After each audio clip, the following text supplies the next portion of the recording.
আটাইতকৈ ভয়াৱহ মহাপ্ৰলয়ৰ সময়ত প্ৰধানমন্ত্ৰী আমাৰ ওচৰলৈ নাহিলে। ইলেকশ্যনৰ সময়ত একেলগতে 7 দিন আছিল। দিলে 379 কোটি টকা, লাগিছিল 30,000 কোটি টকা। এইটো বৰ দুৰ্ভাগ্যজনক ঘটনা। 19 দিনৰ পাছত থাৰ্ড গ্ৰেডৰ লিডাৰ এজন পঠিয়াইছে বানপানী চাবৰ কাৰণে, যিজন মানুহে একো ক'ব পৰা নাই কি কৰিব কি নকৰিব। BTC প্ৰধান সাগ্ৰামা মহিলাৰীয়ে আমাৰ ইয়ালৈ আহি আমাৰ বানপীড়িত অঞ্চল প্ৰদৰ্শন কৰিলে। তেখেতে বানপীড়িত ৰাইজৰ কাৰণে 10,000খন আঁঠুৱা, 10,000খন বিচনা চাদৰ, 10,000টা বটল ফেনাইল আৰু ব্লিচিং পাউডাৰৰ পেকেট আনিছে। তেখেতক ধন্যবাদ। আৰু লগতে তেখেতে প্ৰতিশ্ৰুতি দিছে যে আমাৰ শিৱসাগৰৰ 2খন বা 3খন গাঁও তেখেতে এডপ্ট কৰি ল'ব, ভাগি যোৱা গাঁও তেখেতে পুনৰ নিৰ্মাণ কৰি দিব, ৰিহেবিলিটেট কৰি দিব। গতিকে এই কাৰণে মই তেখেতক ধন্যবাদ জ্ঞাপন কৰিছোঁ।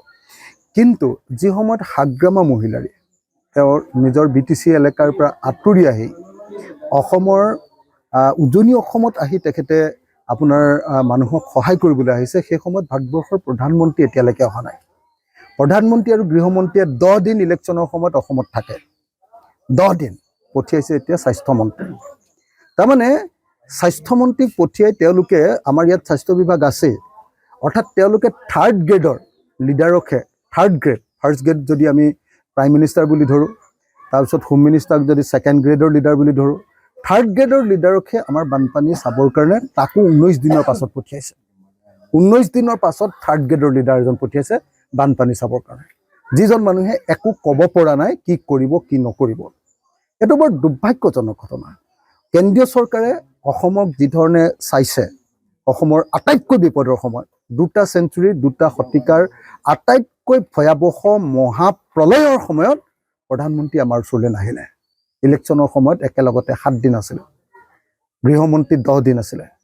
তেওঁলোকে গামোচা লৈ সদায় অসমীয়াক ভাল পাওঁ বুলি কয়, কিন্তু দুৰ্ভাগ্যৰ কথা যে অসমীয়া জাতিৰ আটাইতকৈ বিপদৰ সময়ত এতিয়ালৈকে প্ৰধানমন্ত্ৰীও নাহিল, প্ৰধানমন্ত্ৰী গৃহমন্ত্ৰীও নাহিল। আমাক দিব লাগিছিলে 30,000 কোটি টকা এই বিপদৰ কাৰণে, দিলে 379 কোটি টকা। দিলে 379 কোটি টকা, লাগিছিল 30,000 কোটি টকা। গতিকে এইটো কিমান ডাঙৰ এটা প্ৰশাসন, কিমান ডাঙৰ এটা শোষণ, কিমান ডাঙৰ এটা বৈষম্য, এই কথাটোৱে এইটো প্ৰতিপন্ন কৰিলে।